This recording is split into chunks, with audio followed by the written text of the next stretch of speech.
ጤና ይስጥልን ክቡራትና ክቡራን ተመልካቾቻችን እንደምንውላችኋል። 7 ሰዓት ሆኖ ዜና ኢትዮጵያ በምዕራፍ 2 ተመልሷል። አርዕስተ ዜናዎቹን አስቀድማለሁ። ጠቅላይ ሚኒስትር አብይ አህመድ በአፍሪካ ህብረት የሰው ሰራሽ አስተውሎትና የዲጂታል ጤና ዘርፍ መሪ ሆነው ተሾሙ።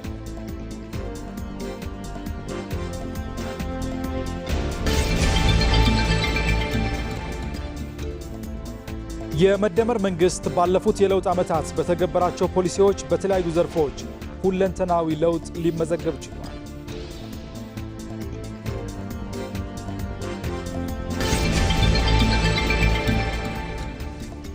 የብሪክስ አሁናዊ አቅሞችና የኢትዮጵያ የልማት ትብብር ትኩረቶች በሚል መሪ ቃል በባህር ዳር ከተማ እየተካሄደ የሚገኘው ኮንፈረንስ ዛሬም ቀጥሏል።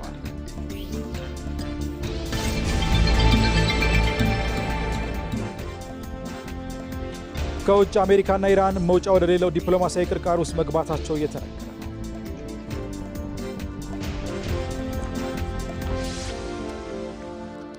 ከዜናዎቹ ጋር አሸናፊ እንዳለ ከእናንተ ጋር ቆይታ አደርጋለሁ። ጥሩ ጊዜውን ላችሁ በአክብሮት ነው የምጋብዘው። ወደ ቀዳሚው ዜና ነው። ጠቅላይ ሚኒስትር አብይ አህመድ በአፍሪካ ህብረት የሰው ሰራሽ አስተውሎትና የዲጂታል ጤና ዘርፍ መሪ ሆነው ተሾሙ። ሹመቱ የተሰጠው ጠቅላይ ሚኒስትር አብይ አህመድ በዘርፉ ላሳዩት አመራርና ኢትዮጵያም በአህጉሩ የሰው ሰራሽ አስተውሎትንና የፈጠራ ስራዎችን ለማስፋፋት እየተገበረች የምትገኘውን የላቀ ሚና እውቅና ለመስጠት ነው። በተላከው የሹመት ደብዳቤ ላይም የዲጂታል ትራንስፎርሜሽንና አዳዲስ ቴክኖሎጂዎችን ለማስፋፋት ያደረጉት አመራር ሰው ሰራሽ አስተውሎት ለአፍሪካ ሉዓላዊነት፣ ለውጤታማነትና ለአሳታፊ እድገት ቁልፍ መሳሪያ ሆኖ እንዲያገለግል በማስቻል ረገድ ትልቅ እገዛ አድርጓል። ስልታዊ በሆነ መልኩ የቴክኖሎጂ ነፃነትና አቅምን ለመገንባት የሚያደርጉት ተከታታይ ቅስቀሳ አህጉሩ በኃላፊነትና በፍትሐዊነት በታጀበ የሰው ሰራሽ አስተውሎት አጠቃቀም ረገድ በዓለም አቀፍ ደረጃ ግንባር ቀደም እንዲሆን ከፍተኛ አስተዋጽኦ እንዳለው በመግለጽ ሹመቱ ተሰጥቷቸዋል። ባለፉት ጥቂት ዓመታት በጠቅላይ ሚኒስትር አብይ አህመድ አመራር ኢትዮጵያ በዲጂታላይዜሽንና በሰው ሰራሽ አስተውሎት ዘርፎች ያስመዘገበችው እድገት ከፍተኛ አፈጻጸም ያሳየ ነው። የዲጂታል መሰረተ ልማትን ማስፋፋት፣ የኢመንግስት አገልግሎቶችን ስራ ላይ መዋል፣ በፈጠራ ስነ ምህዳር ላይ መዋለ ንዋይ ማፍሰስ፣ የሰው ሰራሽ አስተውሎት ኢንስቲትዩትን ማቋቋም እንዲሁም ሀገራዊ የሰው ሰራሽ አስተውሎት ስትራቴጂ መንደፍ ለለውጡ ጠንካራ መሰረት የጣሉ ተግባራት ናቸው።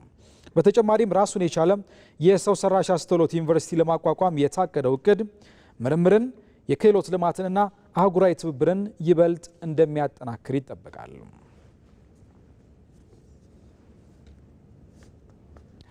ጠቅላይ ሚኒስትር አብይ አህመድ ዛሬ ጠዋት የአፍሪካ በሽታ መቆጣጠሪያና መከላከያ ማዕከል ዋና ዳይሬክተር ከሆኑት ከዶክተር ዣን ካሴ ጋር ውይይት አድርገዋል። ውይይታቸው ያተኮረው በአፍሪካ ህብረት የሰው ሰራሽ አስተውሎትና የዲጂታል ጤና ዘርፍ መሪ በመሆን በተሰጣቸው አዲስ ኃላፊነትን በሚመለከት መሆኑን ጠቅላይ ሚኒስትር አብይ አህመድ በማህበራዊ ትስስር ገጻቸው ላይ አስፍረዋል። ኢትዮጵያም ያላትን ልምድ ለአህጉሩ ለማካፈል እንዲሁም በፍጥነት ከሚለዋወጠው የቴክኖሎጂው ዓለም ጋር ውጤታማ በሆነ መልኩ ለመራመድ የሚያስችሉ ጠንካራ አጋርነቶችን ለመመስረት ያላትን ቁርጠኝነት ዳግም ታረጋግጣለች። ይህንን ርዕይ ወደ ተጨባጭና አካታች ውጤት ለመለወጥ ከአፍሪካ ሲዲሲና በመላው አህጉሪቱ ከሚገኙ አጋሮች ጋር በቅርበት ለመስራት ዝግጁ ነኝ ሲሉም ጠቅላይ ሚኒስትር አብይ አህመድ አረጋግጠዋል።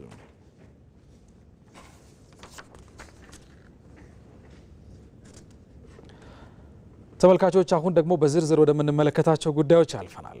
ኢትዮጵያም በአርቲፊሻል ኢንተለጀንስ ዓለም ከደረሰበት ለመድረስ ዘግይታ ብትጀምርም ውጤታማ ተግባራትን በተለያዩ ዘርፎች እያስመዘገበች ትገኛለች። ይህም መንግስት ለዘርፉ በሰጠው ትኩረት በቴክኖሎጂው ረገድ በአህጉሪቱ ያላትን ተጽዕኖ እያሳደገ ይገኛል። ቶማስ ኃይሉ ተጨማሪ አዘጋጅቷል። ዓለም የውድድሩን መልክ ከቀየረ ሰነባብቷል። አሁን ላይ ኋላ ቀር በሆነ አሰራር እየተራመዱ መወዳደር የሚያዋጣበት ጊዜ አይደለም።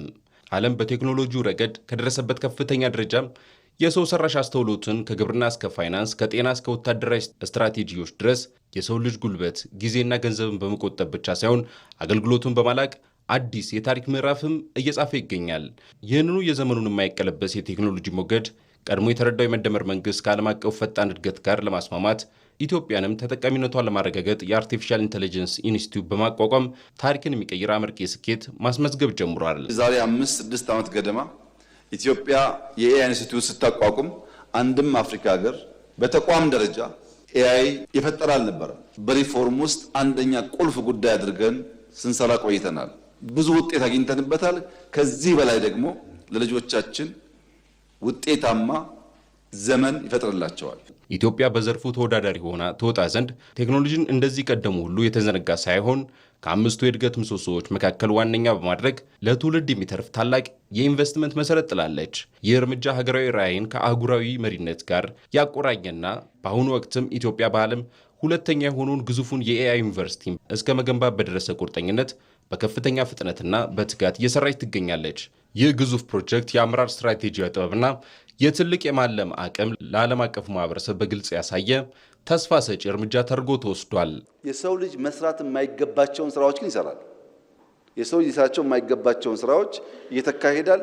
ኤአይን የምንፈጥርኛ ነን፣ ኤአይን የምንቀይርኛ ነን። ቀድመን ግን ፋውንዴሽን መጣል አለብን። ኢንፍራስትራክቸር ታለንት ነው።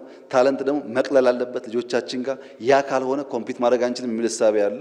አሁን የምንፈጥረው የኤአይ ዩኒቨርሲቲም ብዙ ችግር ለእኛም ለአፍሪካም እንደሚፈታ ይታመናል። ለኢትዮጵያ አርቲፊሻል ኢንተለጀንስ የቅንጦት መገለጫ ሳይሆን ዲጂታል ኢትዮጵያን እውን ለማድረግ የሚንቀሳቀስ ዋነኛ የልማት ሞተር ነው። መንግስት ትውልዱ ለቴክኖሎጂ ባዳ እንዳይሆን መደላደሉን ከመፍጠር አንስቶ ወጣቶችን በዘርፉ በማሰልጠንና የፈጠራ ስራዎችን በማበረታታት ኢትዮጵያ በቴክኖሎጂው ራሷ እንድትችልና የቴክኖሎጂ ውጤቶችን ወደ ውጭ በመላክ የውጭ ምንዛሪ የምታገኝበትን መንገድ እየቀየሰ ይገኛል። ይህም አዲስ የዲፕሎማሲ መንገድ በማድረግ ኢትዮጵያ በአፍሪካ አህጉር ያላትን የቴክኖሎጂ ተጽዕኖ በከፍተኛ ደረጃ እያሳደገው መጥቷል። የኢትዮጵያ ስትራቴጂ የሌሎችን ሀገራት ቴክኖሎጂ በደፈናው መቅዳት ሳይሆን የራሷን ነባራዊ ሁኔታና ፍላጎት ያገናዘበ ሀገር በቀል መፍትሄዎችን ማፍለቅ ላይ ትኩረቱን አድርጓል። ይህንንም በጠንካራ የፖሊሲና የሕግ ማዕቀፍ በመደገፍ በግብርና፣ በጤና፣ በፋይናንስ ዘርፎች ጭምር ውጤታማ ተግባራትን በመከወን ቴክኖሎጂው በእያንዳንዱ ዜጋ ጓዳ ውስጥ ገብቶ ምርታማነት እንዲያረጋግጥ በማድረግ ኢትዮጵያ በአፍሪካ ቀዳሚ ተዋናይ ለመሆን እየሰራች ነው። ኤአይ በ4.0 ኢንዱስትሪ ውስጥ እያመጣ ያለው ቅድሚያ ያነሳሁትን የምርታማነት እና ለኤክስፖርት መራጭነት፣ ለፍጥነት ገበያን ለማስተሳሰር እየተጫወተ ያለው ሚና በጣም ከፍተኛ ነው። ኢንተርኔት ኦፍ ቲንግስ ሁለተኛው ኤግዛምፕል ሊሆን ይችላል። ኢንተርኔት ኦፍ ቲንግስ የሚባለው ሁሉም ነገር ምግቡም፣ ሽያጩም፣ ንግዱም ከኢንተርኔት ጋር ያለው ትስስር ማለት ነው። የምታዝበት፣ የምትከፍልበት፣ የምትመርጥበት መንገድ በሙሉ ወደ ኢንተርኔት እየተቀላቀለ መጥቷል። በብዙ ዓለማት እኛም ጋር እየተለመደ ነው ያለው። አሁን በቴክኖሎጂው ዓለም አርቲፊሻል ኢንተለጀንስ ለኢትዮጵያ ባዳ መሆኑ ቀርቶ ቤተኛ ሆኗል። ይህም አርቲፊሻል ኢንተለጀንስ እንደ ልማት አሽከርካሪ ሞተር በመጠቀም የዜጎችን ሕይወት የሚቀይሩ የፈጠራ ስራዎች ላይ ማተኮር ስጋትን ከትልቅ ሕልም ጋር ያቀናጀ ሀገራዊ ራዕይ መገለጫ ነው። ይህንን ታላቅ ዕድል ተረድቶ በትውልዱና በቴክኖሎጂ መካከል ያለውን ድልድይ ማጠናከር ለነገ የማይባል ወሳኝ ታሪካዊ ተግባር መሆኑን አረጋግጧል። ጠቅላይ ሚኒስትር አብይ አህመድ ሰው ሰራሽ አስተውሎትን እንደ ቅንጦት ሳይሆን እንደ ልማት መሳሪያ በመቁጠር ኢትዮጵያም በዘርፉ የመሪነት ሚና እንዲኖራት አድርገዋል። በኢትዮጵያ የሰው ሰራሽ አስተውሎት በተለያዩ ዘርፎች ጥቅም ላይ እየዋለ ሲሆን በተለይም በጤናው ዘርፍ ሰፋፊ ውጤቶችን እያስገኘ ነው። ወንደሰን አፈወርቅ ዘመኑ የውድድር እንደመሆኑ አብረው መጓዝ ያልቻሉ ወደ ኋላ የሚቀሩበት ነው። ከዚህ ቀደም በነበሩ የኢንዱስትሪና የቴክኖሎጂ አብዮቶች እኩል ከዓለም ጋር መጓዝ ያልቻለችው ኢትዮጵያ ይህ እንዲደገምም አትፈቅድም። አሁን ዘመኑ ዓለም በሰው ሰራሽ አስተውሎት ዘርፍ ቀዳሚ ለመሆን የሚሽቀዳደምበት ነው። ጠቅላይ ሚኒስትር አብይ አህመድም በዘርፉ ኢትዮጵያ አሁን ላይ ከመሪዎቹ ተርታ እንድትሰለፍ ባለፉት ዓመታት ሰርተዋል። ጠቅላይ ሚኒስትሩ ሰው ሰራሽ አስተውሎቱን እንደ ቅንጦት ሳይሆን እንደ ልማት መሳሪያ በመቁጠርም ኢትዮጵያ በቴክኖሎጂው ዘመን በተለይም በአፍሪካ የመሪነት ሚና እንዲኖራት አድርገዋል። ይህም ከቁጭት የመነጨ ነው። መከተል ሰለቸን። የመጣውን ሁሉ ስንከተል ኋላ ስለቀረን እንዲያ መከተል እንዳማረብን ከኛ ጋር እንዳይኖር ሊፍሮግ ለማድረግ የመደመር መንግስት እንዳስቀመጠው አንዱ መፍትሄ ኤአይ ነው። ኤአይ ኢትዮጵያ ውስጥ ልጅ ጀማሪ ተቋም ቢሆንም ባስገኘው ውጤት እና እንደምታውቀው ባለው ሄድኳርተር በጣም አስደማሚ ደረጃ የደረሰ ተቋም ነው። ይህን ሁሉም ሰው መጠቀም ከቻለ፣ ሁሉም ሰው ማገዝ ከቻለ፣ ኤአይ እና የፕራይቬት ሴክተር ተሳስበው የሚሰሩ ከሆነ ምንም ጥርጥር የለውም የምናስበውን መርታ ያመጣል። ሰው ተኮር ሆኖ መፍትሄ ያመጣል። በኢትዮጵያ ኤአይ ወይም የሰው ሰራሽ አስተውሎት በተለይም በጤናው ዘርፍ ሰፋፊ ውጤቶችን እያስገኘ ነው። በ2012 ዓ.ም በአፍሪካ የመጀመሪያው ሆኖ የተቋቋመው የሰው ሰራሽ አስተውሎት ማዕከል የአሁኑ የኢትዮጵያ አርቲፊሻል ኢንተለጀንስ ኢንስቲትዩት በዘርፉ ከፍተኛ አገልግሎት መስጠት የሚያስችሉ ቴክኖሎጂዎችን አልምቷል። በኢትዮጵያ ልጆች በተሰሩ ስራዎችም የጡት ካንሰርንና የጭንቅላት እጢን በአርቲፊሻል ኢንተለጀንስ በመታገዝ የመለየት ስራ እየተሰራ ነው። በአፍሪካ ደረጃ ሊወዳደር የሚያስችል አሰራር ዘይቤን የሚከተል ተቋም ነው። በጣም በርካታ ፕሮዳክቶች አውጥቷል። በሄልዝ ሴክተር የጡት ካንሰር ልየታ ላይ በጣም ትልቅ ውጤት አምጥተዋል። ይሄ በእነሱ ብቻ ሳይሆን በኢንተርናሽናል ጆርናል ላይ ፐብሊሽ ያደረጉት በብዙ የአርቲፊሻል ኢንተለጀንስ አዋቂዎች ዘንድ ተቀባይነት ያገኘ የፓተንት ራይት ያገኙበት ፕሮዳክት ነው። በሕክምና በጣም በርካታ ፕሮዳክቶች አውጥተዋል። በግብርና ብትወስድ የቡና በሽታ፣ የሌላ አዝርቶች በሽታ የመለየትን ቱል እንደዚሁ ፕሮዲውስ አድርገዋል። ለዚያም የፓተንት ራይትስ አላቸው። አሁን በኢትዮጵያ መንግስት በኩል እየተሰሩ ያሉ ስራዎች የሀገርን ሉዓላዊነት የማስጠበቅ ራዕይን የማረጋገጥ ዓላማን ያነገቡ ናቸው። ጠቅላይ ሚኒስትር አብይ አህመድ በተለይ በጤናው ዘርፍ ኢትዮጵያ ራሷን እንድትችል አልፎም ለሌሎች እንድትበቃ የሚያስችሉ ተግባራትን አከናውነዋል። ያኔ ኮሮና ሲመጣ ኢትዮጵያ ለሀገር ውስጥ ፍጆታ ማምረት የምትችለው መድኃኒት 8% ብቻ ነበር እና በቂ መድኃኒት ማምረት አንችልም፣ ወይ ለምንን ወይ ገዝተን ነው የምናመጣው። ሻጮች ደግሞ በነበረው ችግር መድኃኒት ያዝ አድርገዋል። ፕራይቬት ሴክተሩን ደግሞ መታችሁ እኛ ጋር አምርቱ ስንል በወቅቱ እምብዛም ፍላጎት አልነበረም።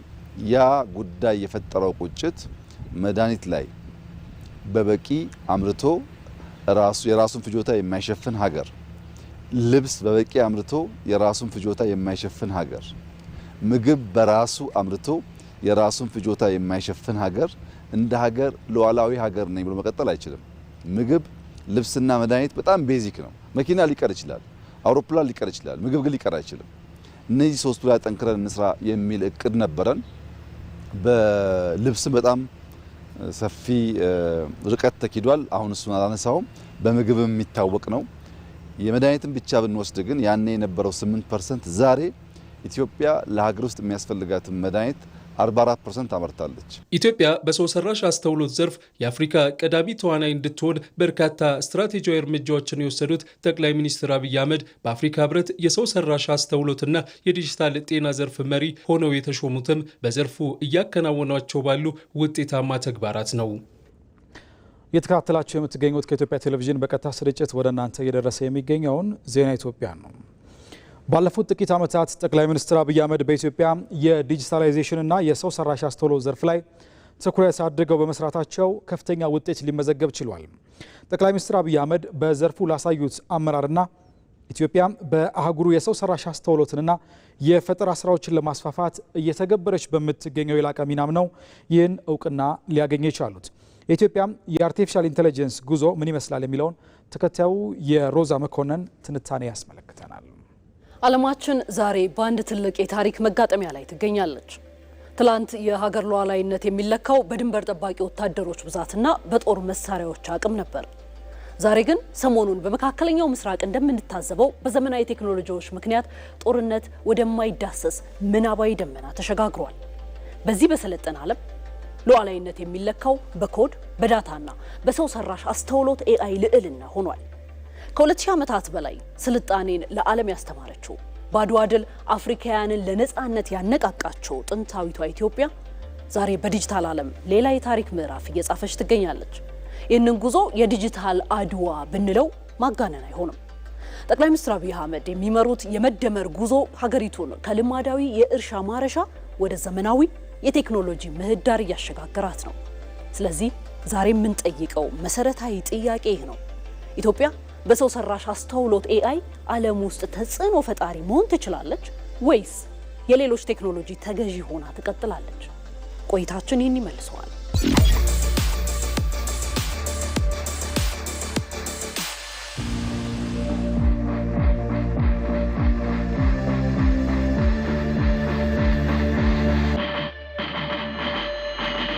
ዓለም በአራተኛው የኢንዱስትሪ አብዮት ማዕበል ውስጥ ትገኛለች። እንደ አሜሪካና ቻይና ያሉ ሀያላን ሀገራት በሰው ሰራሽ አስተውሎት AI የበላይነትን ለመያዝ በቢሊዮን የሚቆጠር ዶላር እያፈሰሱ ነው። በዚህ መሃል 130 ሚሊዮን ሕዝብ ባለቤት የሆነችው ኢትዮጵያ ዲጂታል 2030 ስትራቴጂን ይዛ ብቅ ብላለች። ይህ ስትራቴጂ ተራ የቴክኖሎጂ ሽግግር ብቻ ሳይሆን ኢትዮጵያን የዘመናት የብልጽግና ናፍቆት በዘመናዊ ዕውቀት የመመለስ ስትራቴጂካዊ እርምጃ ነው። ጠቅላይ ሚኒስትር አብይ አህመድ በተደጋጋሚ እንደሚሉት መደመር ማለት ያለውን አቅም ማቀናጀትና አዲስ እሴትን መፍጠር ነው። AI ደግሞ ይህንን አቅም ለማቀናጀት ትልቁ መሳሪያ ነው። ዛሬ ኢትዮጵያ ቴክኖሎጂን እንደ ቅንጦት ሳይሆን እንደ ህልውና ጉዳዩ ወስደዋለች። ለመሆኑ ባለፉት ዓመታት ኢትዮጵያ በቴክኖሎጂው ዘርፍ የት ነበረች?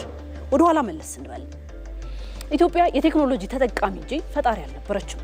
አብዛኞቹ መንግስታዊ አሰራሮች በወረቀትና በቢሮክራሲ የተተበተቡ በሙስናም የተጋለጡ እንደነበሩ የማይካድ ሀቅ ነው።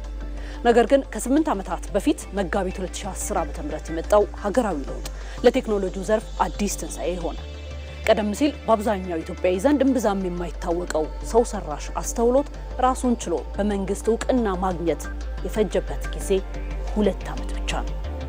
በ2012 ዓ.ም ዓለም በኮቪድ-19 ወረርሽኝ ስጋት ተወጥራ በነበረችበት በዛን ወቅት ኢትዮጵያ የወደፊቱን አሻግራ በማየት የራሷን የሰው ሰራሽ አስተውሎት ኢንስቲትዩት መሰረተች። የኢንስቲትዩቱ ዓላማም ግልጽ ነበር፣ ሀገር በቀል መፍትሄዎችን ማፍለቅ መቻል። በዚህም ባለፉት 4 ዓመታት ብቻ ኢንስቲትዩቱ የውጭ ኩባንያዎችን ጥገኝነት የሚቀንሱና በቢሊዮን የሚቆጠሩ የውጭ ምንዛሪ የሚያድኑ ፕሮጀክቶችን መተግበር ችሏል።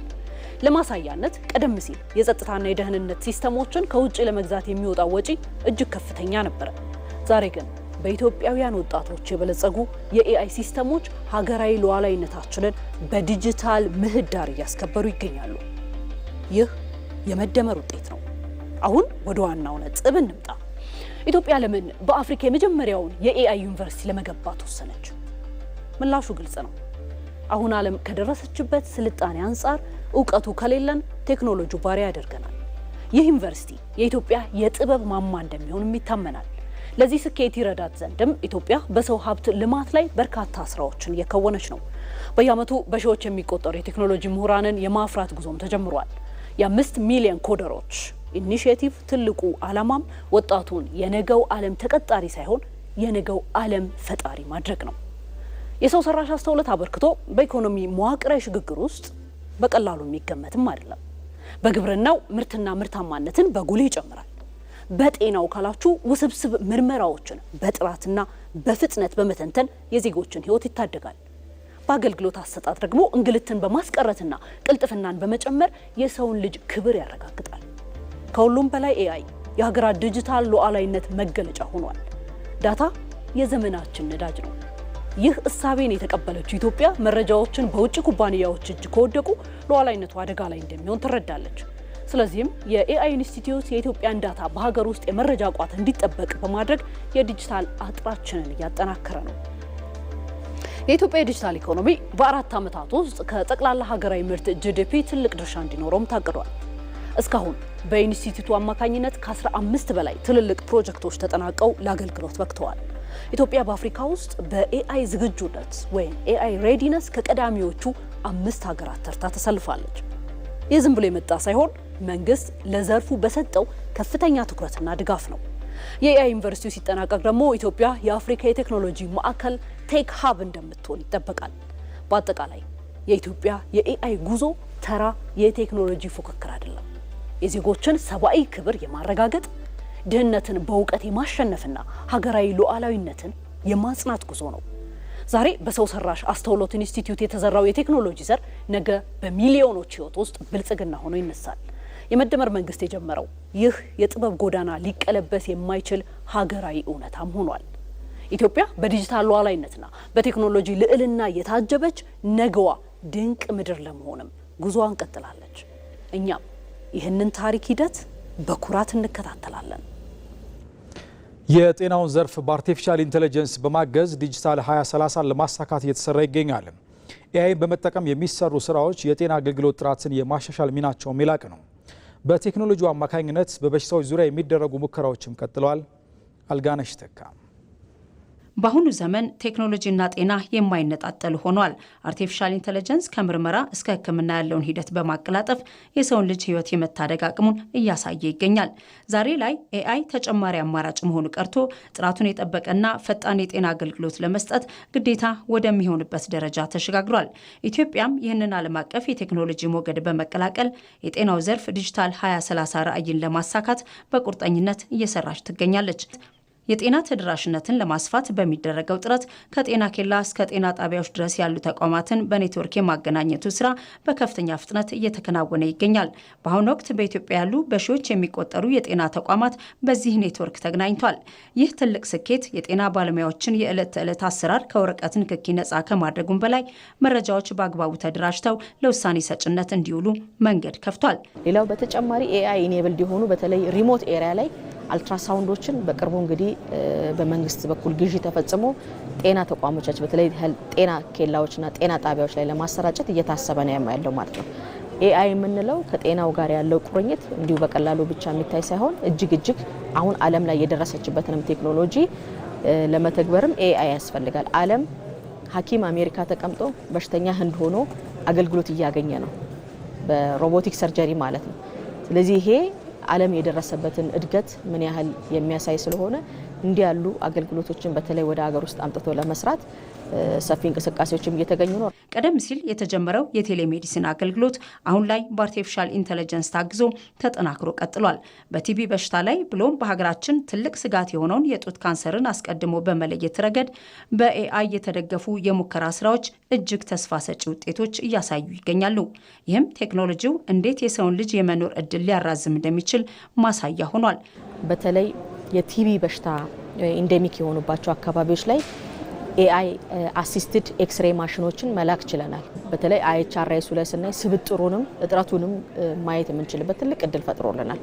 ስለዚህ ይሄ የራዲዮሎጂስት እጥረት ባለባቸው ቦታዎች በተለይ ኤአይ ውሳኔ አይሰጥም፣ ግን ቶሎ መፍትሄ እንዲያገኝ ግን መረጃ ይሰጣል ማለት ነው። በቅርቡ ከአርቲፊሻል ኢንተለጀንስ ኢንስቲትዩት ጋር በጋራ በመሆን ማሞግራፊ ወይም ደግሞ የብረስት የጡት ካንሰርን ኢዚሊ ዲቴክት ማድረግ የሚቻልበትን ኤአይ ኢኔብልድ የሆነ ሶሉሽን መጥቷል።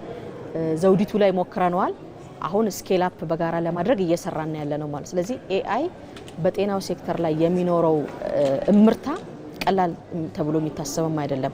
የጤና ሚኒስቴር ከኢትዮጵያ አርቲፊሻል ኢንተለጀንስ ኢንስቲትዩት ጋር በቅርበት በመስራት ዓለም የደረሰበትን የቴክኖሎጂ ልዕቀት ወደ ሀገር ውስጥ ለማስገባት ጥረት እያደረገ ነው። መንግስት ለዘርፉ የሰጠው ትኩረት ከፍተኛ ሲሆን በተለያዩ የሕክምና ዘርፎች ላይ የሚደረጉ የኤአይ ሙከራዎች የጤና አገልግሎት ጥራትን ለማረጋገጥ ወሳኝ ሚና እየተጫወቱ ነው። ማላሪያ ኢዚሊ ዲቴክት ማድረግ የምንችልባቸውን ሁሉ ሶሉሽኖች ያሉ ስለሆነ እስካሁን ቴስት እየተደረጉ ናቸው። እነዚህን በቅርቡ እንግዲህ ወደ ህዝብ ስናወርድ ወባ በሽታን እንግዲህ እንደምታውቁት በተለያዩ አካባቢዎች ስርጭቱ ሲኖር ያንን ኢዚሊ ዲቴክት አድርጎ መረጃውን ለሚመለከተው አካል አድርሶ ቶሎ ኢንተርቬንሽን ለመስራትም እድል የሚፈጥር ከመሆኑ አኳያ ይሄንን በደንብ አጠናክረን የምንሄደው ነው። ኢትዮጵያ የጤና አገልግሎቷን በቴክኖሎጂ በማዘመን ላይ ትገኛለች። የጤና ተቋማትን በቴክኖሎጂ የማስተሳሰር ስራውን ይበልጥ በማጠናከር በአርቲፊሻል ኢንተለጀንስ የታገዘው ጉዞ ደግሞ የነገዋን ኢትዮጵያ የጤና ዋስትና አስተማማኝ ያደርገዋል። ጠቅላይ ሚኒስትር አብይ አህመድ ከጅቡቲ የውጭ ጉዳይና ዓለም አቀፍ ትብብር ሚኒስትር ጋር ተወያዩ። ጠቅላይ ሚኒስትር አብይ አህመድ ዛሬ ጠዋት ከጅቡቲው ፕሬዝዳንት ኡመር ጌሌ የተላከ መልእክት በመያዝ የመጡትን የሀገሪቱ የውጭ ጉዳይና ዓለም አቀፍ ትብብር ሚኒስትር አብዱልቃድር ሁሴን ኦማርን በጽህፈት ቤታቸው ተቀብለው መወያየታቸውን ገልጸዋል። በውይይታቸው በሁለቱ ሀገሮች መካከል ስላለው ትብብር መምከራቸውን አስታውቀዋል።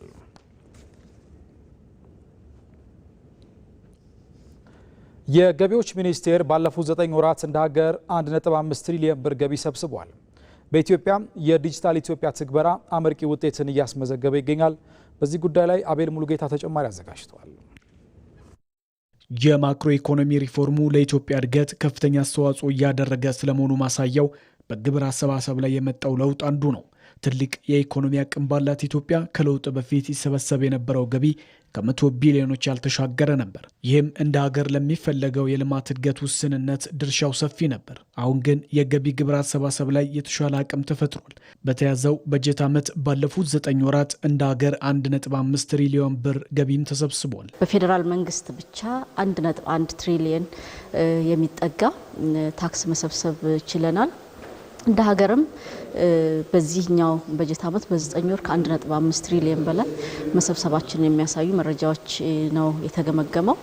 እንግዲህ ከገቢ አንጻር ቀድሞ ከነበረው አኳያ መሻሻል የታየበት ለውጥ የታየበት እንደሆነ የምንገነዘብ ቢሆንም ሁላችንም እንደምናውቀው ሀገራችን ገና ብዙ መልማት የሚገባቸው ትልልቅ ፕሮጀክቶች ያሏት ሀገር ስለሆነች ያንን ሊመጥን የሚችል በሂደትም የበጀት ጉድለትን ማጥበብ የሚያስችል መሰረታዊ በሆነ መንገድ የበጀት ጉድለትን ሊያጠብ የሚችል የሀገር ውስጥ የገቢ አቅምን ማሻሻል ላይ በትኩረት እየሰራን ያለ ነው። ከማክሮ ኢኮኖሚ ሪፎርሙ ጎን ለጎን በገቢዎች ሚኒስቴር በኩልም የተተገበሩ የአሰራር ስርዓቶች የተሻለ አፈጻጸም እንዲኖርም አድርገዋል። ማክሮ ኢኮኖሚ ሪፎርም ሲደረግ የገቢው ዘርፍም የመካከለኛ ዘመን የገቢ ስትራቴጂ ቀርጾ በታክስ ፖሊሲም በታክስ አስተዳደርም የሚሰሩ ስራዎችን ይዘን ወደ ስራ በመግባታችን ምክንያት መሰረታዊ የሚባል ለውጥ ማስመዝገብ ችለናል። ይህንን ለውጥ ማስቀጠል እንደዚሁም ደግሞ የሀገራችንን የልማት ጉዞ ማፋጠን የሚያስችል የሀገር ውስጥ የታክስ ገቢ ማሰባሰብ ጉዳይ የቀጣይ ትኩረት አቅጣጫም ሆኖ እንዲቀጥል ታሳቢ ተደርጎ እየተሰራ ነው ያለ ነው። በበጀት ዓመቱ በፌዴራል መንግስት ብቻ 1.5 ትሪሊዮን ብር በጀት ገቢ ለመሰብሰብ በቀጣይ ወራቶች ስራዎች ተጠናክረው ይቀጥላሉም ተብሏል። ሌላው የዲጂታል ኢኮኖሚ ግንባታው ላይ ባለፉት 9 ወራት በርካታ ተግባራትም ተከናውነዋል።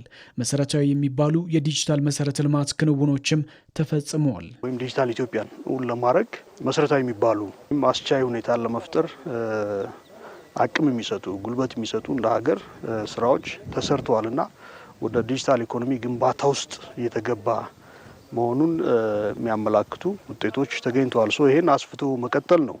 እንግዲህ በቀጣይ የሚቀረን አንድ ሩብ ዓመት ወይም 100 ቀን የስራ ክንውን ይኖራል። በዚህ ጊዜ ውስጥ የጀመርናቸውን ስራዎች አጠናቀን ለቀጣይ ያው አዲስ መንግስት ነው የሚኖረው። ለዛ ደግሞ በአዲስ እቅድ መጀመር እንዲችል በእጃችን ላይ ያሉ ስራዎችን አጠናቀን ልዩ ክትትል እያደረግን ትኩረት እያደረግን ስራዎችን መስራት እንዳለብን አቅጣጫም ተሰጥቷል። በ5 ሚሊዮን ኮደር ኢኒሼቲቭ በርካታ ውጤትም ተመዝግቧል። በአንድ ማዕከል የዲጂታል አገልግሎት ዜጎች ፈጣንና ተደራሽ የሆነ ግልጋሎት እንዲያገኙ የተሰራው ስራ ተጨባጭ ውጤትም ተመዝግቦበታል። ኮደርስ ኢኒሼቲቭ አንጻር ለምሳሌ ከወሰድን 4.5 ሚሊዮን ኢትዮጵያኖች በዚህ የስልጠና ማዕቀፍ ተካተው ስልጠና ወስደዋል። ከዚህ ውስጥ 3.3 ሚሊዮን ኢትዮጵያኖች የዓለም አቀፍ ሰርቲፊኬሽን አግኝተዋል።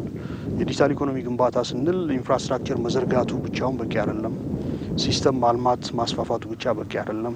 ይህንን መጠቀም የሚችሉ ክህሎታቸውን ኢትዮጵያ ውስጥ ሆነው የውጭ ገበያ ፈልገው መቀጠር የሚችሉ ስራ መስራት የሚችሉ ዜጎችን ዲጂታሊ ኢንተራክት ማድረግ የሚችሉ ከአንድ ማዕከል አገልግሎት የመሶብ አገልግሎት አንጻር በሁሉም ክልሎች ተስፋፍቷል። በብዙ ከተማዎች ይሄ ተስፋፍቷል። ከፋይዳ አንጻር 41 ሚሊዮን ኢትዮጵያኖች በዚህ ስርዓት ውስጥ ገብተዋል። ይሄ ብዙ ትርጓሜዎች ይኖሩታል። ይህ በእንዲህ እንዳለም በስራና ክህሎት ሚኒስቴር ባለፉት 9 ወራት ኢኮኖሚ የሚፈልገውን የሰው ኃይል የክህሎት ልማት ስራ በሰፊው ተከናውኗል። አሁን በደረስንበት ባለፉት ሩብ ዓመታት በሶስተኛው ሩብ ዓመትን ጨምሮ ከእቅድ በላይ ማሳካት ተችሏል። እቅዳችን 4.1 ነው የነበረው። 4.8 ሚሊዮን የሚሆኑ ዜጎች የአጫጭር ስልጠናዎች ተሳታፊ መሆን ችሏል። ይሄ ደግሞ ዝም ብሎ ዜጎች የፈለጉትን ብቻ ማሰልጠን ሳይሆን ኢኮኖሚው የሚፈልገውንም ጭምር ወደ ማሰልጠን የተሸጋገረ ነው። 34 አዲስ አጫጭር ስልጠና የሚሰጡ ፕሮግራሞችን ከፍተን ወደ ስራ የገባንበት ነው። ባለፉት ሩብ ዓመታት የቴክኒክና ሙያ ስልጠና ተቋማት ገቢ እንዲያመነጩ በማድረግ ራሳቸውን እንዲችሉ እየተሰራም ነው። አዳዲስ ቴክኖሎጂዎችም በማዕከላቱ እየተፈጠሩም ይገኛል። ቫሊዩ አዳርገው እሴት ፈጥረው እሴት ጨምረው የሚያገኙት ገቢ እምብዛም አልነበረም። ባለፉት ወራት ባለፉት ዓመታት የተሰራውን ጨምሮ የዘንድሮ 2.7 ቢሊዮን ገቢ አግኝተዋል። የዚህ መዳረሻው የቴክኒክና ሙያ ስልጠና ተቋማት ኦቶኖመስ እንዲሆኑ ራሳቸውን እንዲችሉ በሀብት ብቻ ሳይሆን በአሰራር ስርዓታቸውን ጭምር እየተሰራ ላለው ስራ ውጤታማነት ማሳያ ነው። አልፎ ተርፎ በርካታ አዳዲስ ቴክኖሎጂዎችን እያወጡ ነው ያሉት።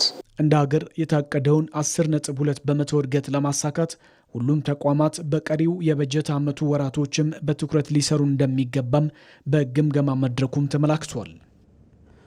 በኢትዮጵያ ከተሞችን የፈጠራና የኢኮኖሚ አንቀሳቃሽ ማዕከል ለማድረግ እየተተገበሩ ያሉ የተቀናጁ የከተማ ማዘመን ስራዎች የዜጎችን የኑሮ ጥራት እያሻሻሉ ነው። የትራንስፖርት ዘርፉን ለማዘመን በተሰሩ ስራዎችም ወንጀልን ለመከላከል የሚያስችል ቴክኖሎጂ ማልማት ተችሏል። አለም ይልፉ። ከዚህ ቀደም የኢትዮጵያ ከተሞች እድገት የተመጣጠነ የመሰረተ ልማት ዝርጋታ የማይታይበትና የነዋሪዎችን የኑሮ ጥራት ያላገናዘበ በብዙ መልኩ የሚገለጥ ሀቅ ነው። ጠባብ ለተሽከርካሪም ሆነ ለሰው ልጅ እንቅስቃሴ ምቹ ያልሆኑ መንገዶችና የተዝረከረኩ የመሬት አጠቃቀም ስርዓቶች የከተሞች መገለጫዎች ነበሩ። ይሁን እንጂ በቅርብ ዓመታት እየተተገበሩ ያሉ የተቀናጁ የከተማ ማዘመን ስራዎች እነዚህን ተግዳሮቶች በመቀየር ከተሞች የፈጠራና የኢኮኖሚ አንቀሳቃሽ ማዕከል እንዲሆኑ እያደረጉ ይገኛሉ። በከተሞች የሚሰሩ የትኛው መሰረተ ልማቶች ዛሬ ላይ ደሃውንም መካከለኛ ገቢ ያለውንም ሀብታም የሚባለውንም አካል እኩል ትሪት ማድረግ የሚችልና ምናልባትም በጣም ስተብል የሆነ የከተማ ህይወት መኖር እንዲቻል የተደረገበት መንገድ እንግዲህ በአብነት ማንሳት ይቻላል። እንግዲህ የኮሪደር ልማት ብለን የጀመርናቸው በአዲስ አበባ እንደ ትልቅ ምሳሌ ሊወሰድ የሚችሉ ስራዎች ተወስደዋል። እሱም ማየት እንችላለን። አዲስ አበባ ላይ የጀመርነው ደግሞ አዲስ አበባ የኢትዮጵያ መገለጫም እንደመሆኗ መጠን የአፍሪካ መቀመጫም ናት፣ የዲፕሎማሲ ማዕከል ናት ምንለው ኢትዮጵያ ሲባል አዲስ አበባ ናት ፊቷ፣ አዲስ አበባ ናት ገጽታዋና አዲስ አበባ ላይ የተሰራው ስራ እጅግ የሚያስመሰግን እጅግ የሚያበረታታ ደስ የሚል እንደ ኢትዮጵያውያን አንገታችንን ቀና የምናደርግበት ነው። ለዜጎች ምቹነትን ታሳቢ ያደረገ ፍትሐዊ የሀብት ክፍፍልን ታሳቢ ያደረገ የሬዚሊያንት የምንለውን የማይበገረውን የአረንጓዴ ጆብም እንዲሁ ደግሞ አረንጓዴ መሰረተ ልማትንም ከግምት ውስጥ ባስገባ መንገድ ስራዎች እየተሰሩ እንደሆነ እናያለን። የተቀናጀ የመሰረተ ልማት ግንባታ፣ የከተማ ውበት ስራዎችና በቴክኖሎጂ የታገዘ የመሬት አስተዳደር ለከተማ ልማት ስኬት ትልቅ መሰረት ጥለዋል። በተለይም የኮሪደር ልማትና የቤት ግንባታ ፕሮጀክቶች የዜጎችን ሕይወት መልክ ቀይረዋል። የኮሪደር ልማቱ የእግር መንገድና የብስክሌት መስመሮችን በማካተት የሰውን ልጅ ማዕከል ያደረገ ዘመናዊና ለኑሮ ምቹ የሆነ ከተማ እንዲኖር ከማስቻሉም ባለፈ የዜጎችን ተጠቃሚነት እያረጋገጠ ይገኛል። በራሳችን አቅም በራሳችን ዜጎች የምንሰራቸው ስራዎች ዛሬ ላይ ላለው ትውልድ ውበት ሆኖ ሊሆን ይችላል። ነገ ላይ ላለው ግን ተጨማሪ የስብዕና ግንባታም ትውልድ ኃላፊነትን የሚወስድበት ከአሁን በኋላ ከዚህ ያነሰ መሰረተ ልማት የሚቀበል ትውልድ እንዳይኖርም ጭምር ተደርጎ ከአሁን በኋላ ለሚመጡ ትውልድም ጭምር ከዚህ የበለጠ መስራት እንዳለባቸው ኃላፊነትም የሰጠ ነው ብለን መውሰድ የሚቻል ነው የሚሆነው። በጣም ከደረጃ በታች ይኖሩ የነበረ መኖሪያ ቤት ተብለው ለስም እንኳን መጥራት የማይቻል የፕላስቲክ ቤት ውስጥ ሁሉ ሲኖሩ የነበሩ መታጠቢያ ቤት የሌለው ቤት፣ ብርሃን የሌለው ቤት ውስጥ ሲኖሩ የነበሩ ዛሬ ግን ዜጋውን በሚመጥን ኢትዮጵያዊ ማንነቱን ሊኮራበት በሚያስችል ደረጃ የሚሰሩ መሰረተ ልማቶች እዛው ከከተማ መውጣት ሳይችሉ መልሶ ለራሱ የሚደረግበትን መንገድ አንድም የራሱን አዳዲስ ኢኮኖሚዎችን በመፍጠር በሌላ መንገድ ደግሞ ፍትሐዊነትን ቅድም ለማለት የጠቀስኩትን ማረጋገጥ የሚችል ነው። በሌላ በኩል ኢትዮጵያ የትራንስፖርት ዘርፉን ወደ ታዳሽ ኃይል በማሸጋገር ረገድም ከፍተኛ ለውጥ እያስመዘገበች ትገኛለች። የኤሌክትሪክ ተሽከርካሪዎች እንቅስቃሴ ከነዳጅ ጥገኝነት ለመላቀቅና የአካባቢ ብክለትን ለመቀነስ ተጨባጭ ውጤት እያሳየ ያለ የአረንጓዴ ኢኮኖሚ እሳቤ ውጤት ነው። ግዙፍ የጭነት አገልግሎቶችን ወደ ባቡር ትራንስፖርት የማዛወሩ ስራ ደግሞ የሎጂስቲክ ቅልጥፍናን አሳድጓል። ከታዳሽ ኢነርጂ አንጻር ኢትዮጵያ ለአየር ንብረት ለውጥ የማይበገር ኢኮኖሚ ከመገንባት አንጻር ወደ ኢትዮጵያ የሚገቡ ተሽከርካሪዎች የታዳሽ ኃይል ተጠቃሚ እንዲሆኑ ስራዎች እየተሰሩ ነው ያሉት። አውቶሞቢልን በተመለከተ ሙሉ በሙሉ ማለት ይቻላል ወደ ኤሌክትሪክ የተዞረበት ብሎም ኢትዮጵያ ከኢነርጂ ጥገኝነት ከውጪ ከምታስመጣው የነዳጅ ጥገኝነት ለመውጣት ትልቅ ስራ ነው የተሰራ ያለው። ይህም ብቻ ሳይሆን ባለፉት 9 ወራት 17% ከአጠቃላይ ከተጫነው ጭነት ውስጥ የባቡር ድርሻ 17% የደረሰ የተሽከርካሪ ድርሻ እየቀነሰ ለባቡር ቦታ እየለቀቀ መምጣቱን ይሄ እንደ ጥሩ ስኬት ነው የምናየው። የአገልግሎት አሰጣጡን ለማዘመን በሚደረገው ጥረትም ከወረቀት ንክኪ ነፃ የሆነ የዲጂታል አሰራር ትግበራም እንግልትን ቀንሷል። አዲሱ የተሽከርካሪዎች ታርጋ አሰራር ደግሞ የትራፊክ ደህንነትን ለማረጋገጥና ወንጀልን ለመከላከል በሚያስችል ቴክኖሎጂ የታጀበ ነው። በፊት ከነበረው ሰሌዳ ጋር ተያይዞ ስርቆት፣ ተመሳሳይ መስራት፣ ፈቶ ሌላ ወንጀል ፈጽሞ ሰሌዳ መቀየር እና የማጭበርበር ስራዎች በሰሌዳ ይፈጸሙ ነበረ። የነበረው ሰሌዳ ለዚህ የተጋለጠ ነበረ። ይህንን ችግር የሚፈታ ዲጂታላይዝድ የሆነ ከአንዱ ተሽከርካሪ ነቅሎ ወደ ሌላ ተሽከርካሪ ማድረግ የማይቻል ወንጀል ከሰሩም ማምለጥ የማይቻልበት ትራክ የሚደረግበት ዘመናዊ ሰሌዳ አምርተን ዝግጅት አጠናቀናል። አሁን በቅርብ ጊዜ አሁን ሲስተሙን ነበር የምንጠይቀው። ሲስተሙም ለምቶ አልቋል። በቅርብ ጊዜ ወደ ስርጭት የምንገባ ይሆናል ማለት ነው። እነዚህ የተቀናጁ የልማት ስራዎች የኢትዮጵያን የኢኮኖሚ መዋቅር ወደ ላቀ ምዕራፍ የሚያሸጋግሩ ተጨባጭ እርምጃዎች ናቸው። በተለይም በቴክኖሎጂ የታገዘው የአሰራር ዘመናዊነትና የሰው ተኮር መሰረተ ልማቶች መስፋፋት ኢትዮጵያ የጀመረችውን የብልጽግና ጉዞ የሚያፋጥኑና የዜጎችን ሁለንተናዊ ተጠቃሚነት በዘላቂነት የሚያረጋግጡ ናቸው። ኢትዮጵያም ባለፉት ዓመታት የጀመረችውን ሁለንተናዊ የለውጥ ጉዞ ስኬታማ ለማድረግ መንግስት በፍትህ በሰላምና በባህል ዘርፎች ተቋማዊ ሪፎርሞችን ሲያከናውን ቆይቷል። እነዚህ የለውጥ ተግባራት ኢትዮጵያን ወደ ተሻለ የዲሞክራሲና የእድገት ምዕራፍ እያሸጋገሯት ነው። ዛራ መሐመድ። የኢትዮጵያ የለውጥ ጉዞ ፖለቲካዊ፣ ማህበራዊና ኢኮኖሚያዊ መዋቅሮችን ከመሰረቱ ለመለወጥና ዘርፎችን በማነቃቃት ስር ነቀል ለውጥ ለማምጣት ያለመ ነው። ባለፉት ዓመታት በፍትህ ስርዓቱ የተከናወነው የሪፎርም ስራ ተቋሙ ከፖለቲካ ተጽዕኖ ነፃ ሆኖ በህግ የበላይነት ላይ እንዲገነባ ሰፊ ጥረቶች የተደረገበት ነው። በተለይም አፋኝ የነበሩ ህጎችን ማሻሻልና የፍርድ ቤቶችን ነፃነት ማረጋገጥ የለውጡ ዋነኛ ተግባራት ነበሩ። የፍትህ ሚኒስቴርም ይህን የሪፎርም ስራ ሲመራ ቆይቷል። የፍትህ ዘርፉ ከለውጡ በፊት ከ8 ዓመታት በፊት መሰረታዊ የሚባሉ ችግሮች የነበሩበት ስለነበረ ባለፉት 8 ዓመታት የሰራናቸውን ሪፎርም በሁለት ከፍለን ልናያቸው እንችላለን። የመጀመሪያው ልክ ሪፎርሙን ተከትሎ የፍትህ ዘርፉ ላይ ዋና ዋና የሚባሉ እንቅፋቶችን በመለየት ለዛ ምላሽ መስጠት ነበር። ከፍትህ ተደራሽነት በትይዩነት ደግሞ መደበኛ የምንለው የመንግስት የፍትህ ስርዓቱንም ቅልጥፍናና ውጤታማነት ማሳደግም ላይ በጣም ሰፋፊ ስራዎች ተሰርተዋል። በ9 ወራት ደግሞ ያለፉትን 9 ወራት ስንገመግም ፍትህ ሚኒስቴር ተጠሪ ተቋማቱ ከክልሎችም ጋር ያለውን ስራ አይተን ነበር። በዚህ ላይ 2018 በጣም ትልልቅ ውጤቶች የተመዘገበበት አመት ነው እንደ ፍትህ ዘርፍ። ከፍትህ መከበር ጋር ተያይዞ የሚነሳው ሌላው ጉዳይ ደግሞ የሀገር ሰላም ነው። የሰላም ሚኒስቴር ከተቋቋመበት ጊዜ ጀምሮ ግጭቶችን በውይይት በመፍታት ረገድ አዳዲስ አሰራሮችን ዘርግቷል። በተለይም ከግጭት ይልቅ የሰላምና የውይይት አማራጭን ማጽናት፣ ማህበረሰቡም በዚህ ላይ ዋነኛ ተሳታፊ እንዲሆን የማድረግ ተግባራት ለዘላቂ ሰላም ተስፋ የሰጡ እርምጃዎች ናቸው። ከዚህ በፊት የነበሩ ችግሮችን አንደኛ የህብረተሰቡን ፍላጎት በመመለስ የልማት ስራዎችን በመስራት፣ ሁለተኛ ከግጭት ከሰላም ማጣት ጋር የተያያዙ ጉዳዮችን ጥበብ በተሞላበትና ሰላማዊ በሆነ መንገድ የሚፈታበት መንገድ መንግስት በመከተሉ የጸጥታና የደህንነት ተቋማት ሪፎርም መሰረት አድርጎ የማድረግ አቅማቸው በመጨመሩ ህብረተሰቡ ለሰላም ባለው ከፍተኛ ፍላጎት እንዲሁ ደግሞ በተለያየ መልኩ የአጀንዳ አለን ብሎ የሚንቀሳቀሱ አካላት በሚፈጽሟቸው የህዝብን ኢንተረስት የህዝብን ፍላጎት በሚጎዱ ጉዳዮች ህብረተሰቡ ሰላሙን እንደሚፈልገውና እነዚህ አካላት የህብረተሰብን ስቃይ ከማብዛት ውጪ ባካሄዳቸው በፍላጎታቸውም ህዝባዊነት ኤሌመንት የሌላቸው መሆኑን ስለተረዳ የሰላም እድሎች እየሰፉ መጥተዋል። ሰላምና ፍትህን በማጽናት ውስጥ ሚና ያላቸውን ባህላዊና ማህበራዊ እሴቶችን ወደ መሬት አውርዶ ትርጉም መስጠት ደግሞ ሌላው ባለፉት 8 ዓመታት ትኩረት የተሰጠው ጉዳይ ነው። የኢትዮጵያን ገጽታ የሚገነቡ ታላላቅ የባህል ማዕከላትን ከመገንባት ጀምሮ የኢትዮጵያን መልክ የሚያንጸባርቁ ባህሎችን ለህብረ ብሔራዊ አንድነትና ለሀገር ግንባታ የማዋል ስራው በተለያዩ መንገዶች ሲከናወን ቆይቷል። በስፖርቱም ረገድ አዳዲስ ስቴዲየሞችን ከመገንባት ባለፈ ስፖርትን ለሰላምና ለሀገር ገጽታ ግንባታ የመጠቀም ስራው ትኩረት የተሰጠው ነው።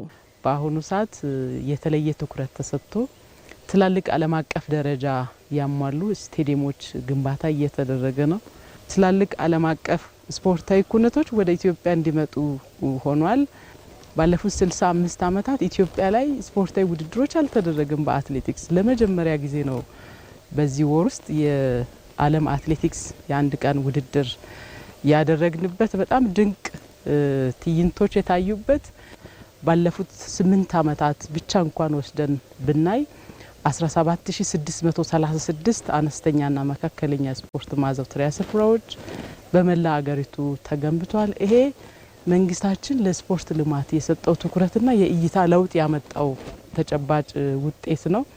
ከኪነ ጥበብም ጋር ብንሄድ ከጥበብ ባለሙያዎች ጋር ከፍተኛ የሆነ መቀራረብና በጋራ መስራት የተጀመረበት አምፊ ቲያትር ቤቶች፣ የባህል ማዕከላት፣ ሲኒማ ቤቶች የተገነቡበት ወቅት ነው።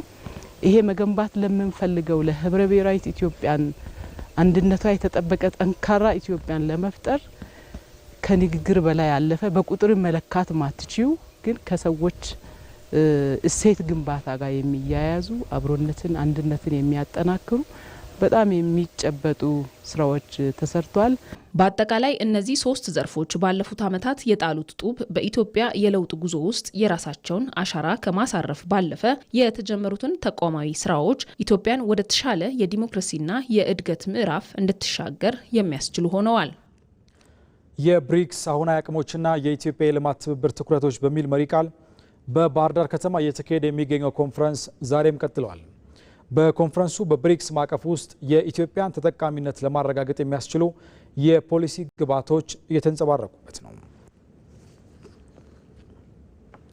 በዚህ ጉዳይ ላይ ተጨማሪ መረጃዎችን ሊያደርሰን ባልደረባችን ሳሙኤል ወርቃየው በቀጥታ መስመራችን ላይ ይገኛል። ሳሙኤል እንደምን ውለሃል? ሁለተኛ ቀኑን በያዘው ኮንፈረንስ ምን የፖሊሲ ግብዓቶችና ሀሳቦች ተነሱ የሚለውን መረጃዎችን ጠቅላላ አድርገህ ልታደርሰን ትችላለህ? አመሰግናለሁ። የብሪክስ አሁናዊ አቅሞች እንዲሁም የኢትዮጵያ የትብብር የልማት ትኩረቶች በሚል መሪ ሀሳብ እንግዲህ ትላንት የተጀመረው ሀገራዊ ኮንፈረንስ እንግዲህ በባህር ዳር ከተማ ዛሬ ሁለተኛ ቀኑን ይዟል። እንግዲህ በትናንትናው ዕለት በተለይ በመክፈቻው ዕለት ማለት ነው በተለይ ኢትዮጵያ እንግዲህ በፈረንጆቹ 2024 የብሪክስ አባል ሀገራትን ከተቀላቀለች ወዲህ ምን አይነት ትሩፋቶችን አስገኘች፣ ከዛ ባሻገርም ለወደፊቱ በተለይ ሀገሪቱ በምን መልኩ ብትሰራ በተለይ የብሔራዊ ጥቅሟን አስጠብቃ ልትቀጥል ትችላለች የሚሉ የተለያዩ ሀሳቦችና ጽናታዊ ጽሁፎች ቀርበው እንግዲህ የተለያዩ ውይይቶች ሲካሄዱ ውለዋል። እንግዲህ ከነዚህም ውስጥ ለአብነት ለማንሳት ያክል እንግዲህ በተለይ የክላይሜት ወይም ደግሞ የአየር ንብረት ለውጥ የዓለም የአየር ንብረት ለውጥ እንግዲህ ፈተና የሆነ መምጣቱ የሚታወስ ነው። ይህንን በመከላከልና በመቋቋም ረገድ በተለይ አባል ሀገራቱ በሚወስኑት ውሳኔ መሰረት ወይም በማቀፋቸው በሚያካቱት ዙሪያ በምን መልኩ ኢትዮጵያ ሀሳቧና አቋሟን ልታንጸባርቅ ትችላለች የሚሉ ሀሳቦች ሲነሱ ቆይተዋል። ለአብነት እንግዲህ ለኢትዮጵያ ለአረንጓዴ አሻራ መርሃ ግብር ሰፊ ትኩረት ሰጥታለች። እንግዲህ ይህ የአረንጓዴ አሻራ መርሃ ግብርን በተለይ ለዓለም ተሞክሮም ሊሆን የሚችል አንዱ ግብዓት እንደመሆኑ መጠን በተለይ በአባል ሀገራቱም ተሞክሯል ልታንጸባርቅ እንደሚገባም ሀሳቦች ሲነሱ ቆይተዋል። እንግዲህ በዛሬው ዕለትም ይህ ውይይት ተጠናክሮ ቀጥሎ ውሏል። እንግዲህ የዚህ ውይይቱ ዋናው የትኩረት አቅጣጫ የሆነው በተለይ በ2 ዓመት ውስጥ እንግዲህ ወደ 2 ዓመት ሊጠጋ ነው ኢትዮጵያ ከተቀላቀለች። በ2 ዓመት ውስጥ ኢትዮጵያ ምን ትሩፋቶችን አገኘች፣ ለወደፊቱ በተለይ በምን መልኩ ኢትዮጵያ የተጠቃሚነቷ ልታረጋግጥበት በምንችልባቸው መስኮች በምን መልኩ ልትንቀሳቀስ ይገባል የሚሉ የተለያዩ የትኩረት ሀሳቦችና የፖሊሲ ግብዓቶች ናቸው ሲነሱ የቆዩት። ለአብነት ለማንሳት ያክል እንግዲህ የብሪክስ ሰፊ የህግ ማዕቀፍ ያለው በተለያዩ ዘርፎች የተለያዩ ማዕቀፎች አሉ። በተለይ እንግዲህ ባለፉት 2 ዓመታት ኢትዮጵያ የብሪክስን የህግ ማዕቀፎችን በሚገባ መልኩ በመረዳት ማለት ነው በተለይ በብሪክስ አባል ሀገራት በሚኖራት ተሳትፏን ልታሳድግ መቻሏ ተመላክቷል። እንግዲህ በዚህም በርካታ ስምምነቶችን ማድረጓም እንግዲህ በዚህ ተንጸባርቀዋል ማለት ነው። ለአብነት ያክል የተለያዩ የኢኮኖሚ የቴክኖሎጂና የተለያዩ ልማት ትብብሮች ሊያጠናክሩ የሚችሉ ከብሪክስ አባል ሀገራት ጋር የተለያዩ ስምምነቶችን ማድረጓም ተመላክቷል። እንግዲህ ለወደፊቱ በተለይ እንግዲህ ብሪክስ አሁን አዲሱ የልማት ባንክ የሚል የፋይናንስ ዘርፍ እንግዲህ ይዞ መምጣቱ የሚታወስ ነው። እንግዲህ ለወደፊት ኢትዮጵያ በተለይ በቀጣይ በዚሁ ባንክ በፋይናንስ አቅርቦት በምን መልኩ ልትጠቀም ይገባል። እንግዲህ የብሪክስ ስብስብ ማለት ነው በርካታ የገበያ አማራጮችን የያዘ ስብስብ እንደመሆኑ መጠን በኤክስፖርት ገበያን በማስፋት ከዛ ባሻገር የተለያዩ ኢንቨስተሮችን ወደ ሀገር ውስጥ በመሳብም ጭምር በምን መልኩ ልትጠቀም ይገባል የሚሉ የተለያዩ የውሳኔ ሰጪ ሀሳቦች ናቸው ሲንሸራሸሩ የዋሉት። ለጊዜ ያለ መረጃ ይህን ይመስላል። ሳሙኤል ለመረጃዎቹ እናመሰግናለን። ጥሩ ቀን ይሆንልህ።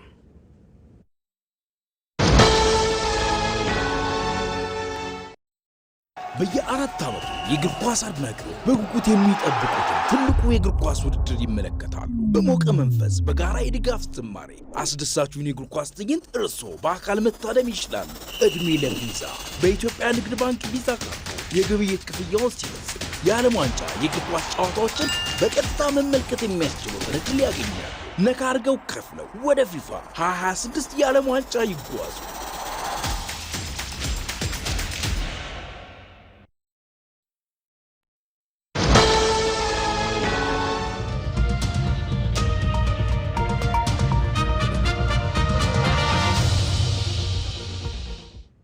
ተመልካቾች ዜና ኢትዮጵያ እንደቀጠለ ነው። የአንድ ሀገር ሉዓላዊነትና የዲሞክራሲ ግንባታ መሰረቱ የዜጎች የመምረጥ መብት ነው። ዜጎች የዜግነት መብታቸውንና ሀገራዊ ግዴታቸውን ተጠቅመው የሚበጃቸው እንዲመርጡ ደግሞ ቀድሞ የነበረው የመራጮች የምዝገባ ቀን ተራዝሞ በርካታ ዜጎች አሁን ላይ የምርጫ ካርዳቸውን በእጃቸው እንዲይዙ መደረጉ ነው። የመሆኑ ደግሞ በተለያዩ ምክንያቶች ካርድ ላላወጡ ዜጎች እድልን የሰጠ ነው ሲሉ ያነጋገርናቸው የአዲስ አበባ ነዋሪዎች ነግረውናል። አስተያየቶቹን ሰናይት ብርሃኔ አሰባስባለች፣ እንደሚከተለው ይቀርባል። ካርድ ማውጣት የኔ ድምፅ አንድም ቢሆን አንድ ድምፅ ዋጋ አላት በሚለው መርህ መሰረት የኔን አሻራ ለማስቀመጥና ይጠቅመኛል ይበጀኛል ያልኩትን ለመምረጥ መጀመሪያ ካርድ መውሰድ የመጀመሪያው ስለሆነ በዛም መሰረት ካርድ ለመውሰድ በተለያየ ምክንያት በስራ ምክንያት እዚህ አልነበርኩም።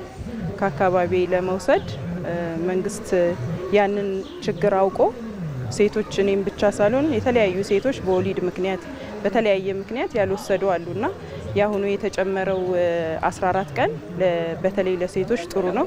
ካርድ መወስደው የኔ ድምፅ አንድም ቢሆን ዋጋ አለው በሚለው እንግዲህ የካርድ መውሰዱ ጠቀሜታው ዋና ትልቁ ነገር የሚጠቅመኝን ለሀገር የሚበጀውን ለመምረጥ ነው። ጠቀሜታው ግድ ነው፣ የዜግነት ግዴታዬ ስለሆነ ተሰልፌ መውሰዱ በጣም ለኔ መልካም ነገር ነው። ምንም ችግር የለውም። ይሄ መራጭ ካርድ መውሰድም ይሄ ለረገለም ለሰላም ለሁሉም ነገር ካርድ ይዞ መገኘት አንድ ትልቅ ነገር ነው። ቀላል ነገር አይደለም። ይሄ ምርጫ ካርድ መውሰድ ማለት ሰውን ብዙ ጊዜ እንደ ቀላል ያየው ነበር ባለቀ። አሁን ግን በዚህኛው ግን በጣም ጥሩ ነው። ሰውም በጣም ተነሳስቶ እየወሰደ ነው። ስለዚህ ደስ ብሎኛል። ሁሉም ደግሞ ደስ ብሎት ነው እየወሰደም ያለው። እስከሚደርስ ያው ራሳችንን እያዘጋጀን ቆይተን ይበጀኛል ይሆነኛል የምንለውን ለወደፊት 5 ዓመት ሀገራችንን የሚያስተዳድረውን ለመምረጥ የመጀመሪያው ካርድ መውሰድ ስለሆነ ያንን እያደረግን እንገኛለን። እኔ ከቤተሰቦቼ ጋር ባለቤቴም ልጆቼም ምርጫ ካርድ ወስደዋል። እኔ ነኝ እንደውም ዛሬ ነገ እያልኩ የቀረሁት ከነሱ ጋር ሌሊት ሄጄ የመሰለኝ ሊመርጥ ዝግጁ ነኝ። እኔ በጣም ደስ ይለኛል። በቃ ጉጉት ተጠብቀዋል። አዎ ሌሎቹን በቃ እንዲመርጡ በቃ በተቆሉ በጠዋት ወጥተው በመጀመሪያ ደረጃ ምርጫቸው እንዲያካሂዱ እኔ በጣም ዝግጁ ነኝ። በጣም ደስተኛ ነኝ። ዝግጁ ነኝ። ያው አካባቢም እዚሁ አካባቢ ስለሆነ ቶሎ ወጥቼ ያው ለመምረጥ ዝግጁ ነኝ ማለት ነው። በትክክል መጀመሪያ የሚመርጡትን አውቀው መምጣት አለባቸው። ወስደው ደግሞ ቤት ማስቀመጥ ሳይሆን የዕለት ዕለት መጥተው አሁን እንደዚህ በወረፋ እንደወሰድነው ሁሉ መጥተው ያንን ድምፅ ለሚፈልጉትና ላመኑበት እንዲሰጡ ያው ሁሉም ተሳታፊ ሆኑ በወሰዱት ካርድ ልክ መጥቶ በሰዓቱ ወጥቶ እንዲመርጡ ይፈልጉትን ለነሱ የሚሆናቸው እንዲመርጡ ያው ቅስቀሳ ማድረግ ነው። ወኔ በኩል ይጠበቅ። ግንቦት አራትን እንግዲህ በጣም በደስታ ነው እየጠበቅን ያለ ነው።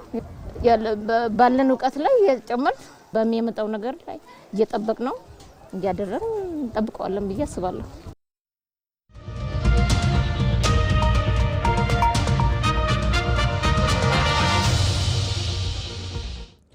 የባህር በር ጥያቄ የድንበር ሳይሆን የህልውና ጉዳይ የሚያደርገው በኢትዮጵያ ኑሮ ላይ ከማዕድ እስከ ጤናው ድረስ ከፍተኛ ጫና ማሳደሩ ነው። መድኃኒቶችን ለማጓጓዝ ከወደብ እስከ መካከለኛው ክፍል ያለው ረጅም ርቀትና የጊዜ መጓተት በገበያው ላይ የአቅርቦት እጥረትን በመፍጠር የዋጋ ንረቱን ይበልጥ ያባብሰዋል።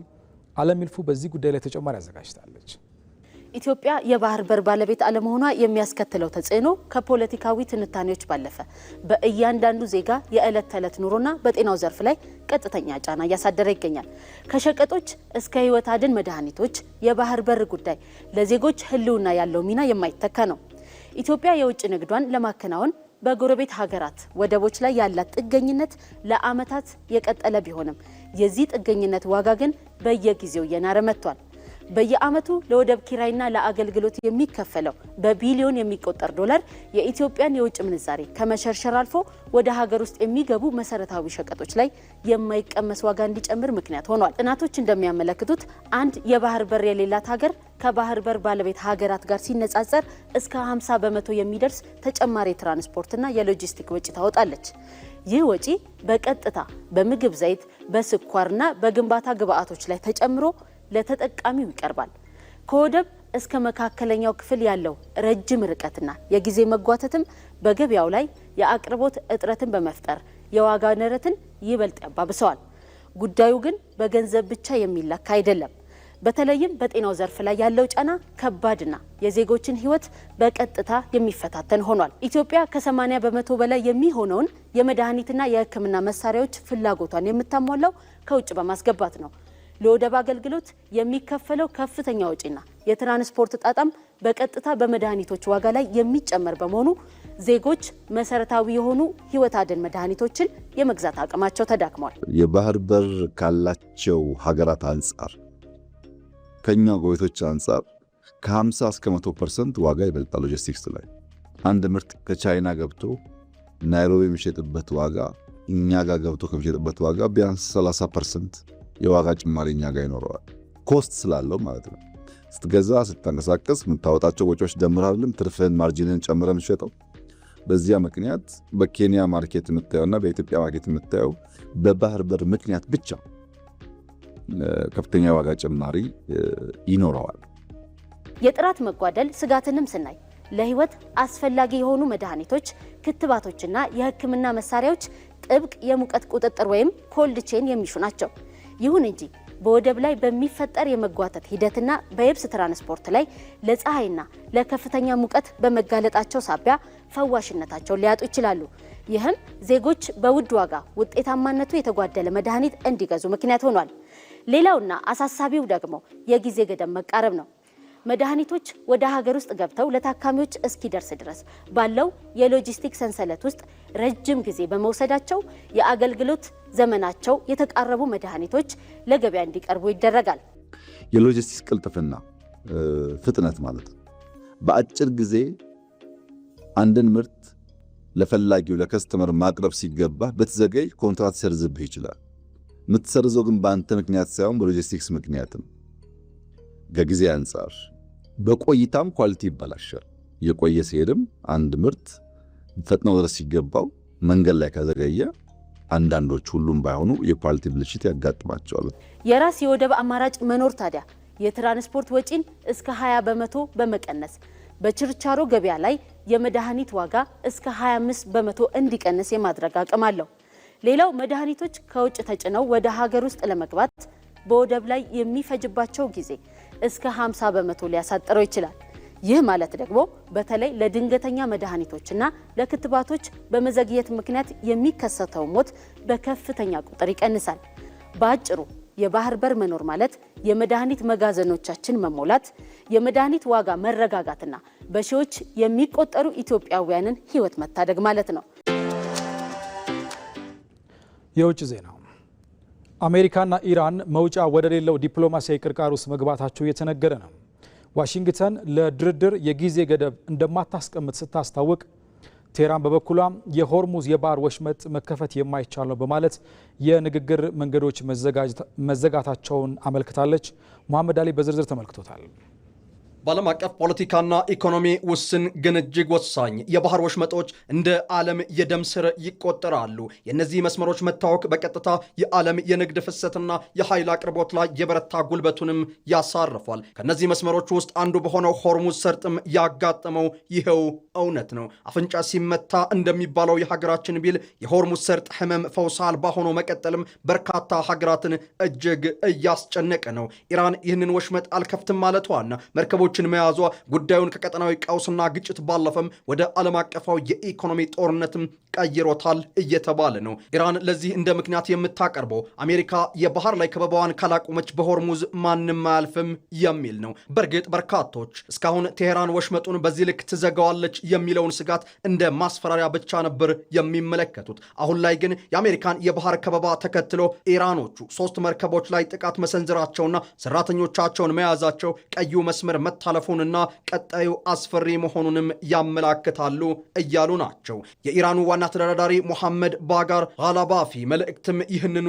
የሚያረጋግጥ ይመስላል። የኢራኑ ፓርላማ አፈ ጉባኤ ንግግር እንደሚያመላክተው ኢራን ወሽመጡን እንደ መከላከያ ጋሻ እየተጠቀመችበት መሆኑን ያሳያል። በተንታኞች እይታ ይህ የቴሄራን ተግባር አሜሪካና እስራኤል የተኩስ አቁም ስምምነቱን ጥሰዋል በሚል ሰበብ ኢራን ባለም አቀፉ ንግድ ላይ እገዳን በመጣል ወዲህ ምዕራባውያንን ለማንበርከክ ወዲያ ደግሞ ራሳቸው ሀያላኑ ዋሽንግተን ላይ የበረታ ጫናን በማሳረፍ እልባት እንዲያመጡ ለማድረግ ነው እያሉም ናቸው። ነገሩን ግን ይበልጥ አሳሳቢና አስቸጋሪ የሚያደርገው ከማዶ የነጩ ቤተ መንግስት አቋም ነው። የዋይት ሃውስ አለቃ ፕሬዚደንት ዶናልድ ትራምፕ መግለጫ ግራ የሚያጋባ ደግሞም በሌላ በኩል ጠንካራ ነውም እየተባለ ነው። ትራምፕ ጦርነቱን ለመቋጨት ማሰሪያ ውሉ መቁረጫ ሰይፉም ያለው ቴሄራን እጅ ላይ ነው በማለት ጦርነቱን ለመቋጨት የቆረጥኩት ጊዜ የወሰንኩትም የጊዜ ገደብ የለምም ብለዋል። ይህም ኢራን በኢኮኖሚዋ እስክትደክም በወታደራዊ ጡንቻዎቿም እስክትዝል ለመጠበቅ መወሰናቸውንም ያሳያል። በዋይት ሃውስ እይታና ቀመር ይህ ስትራቴጂ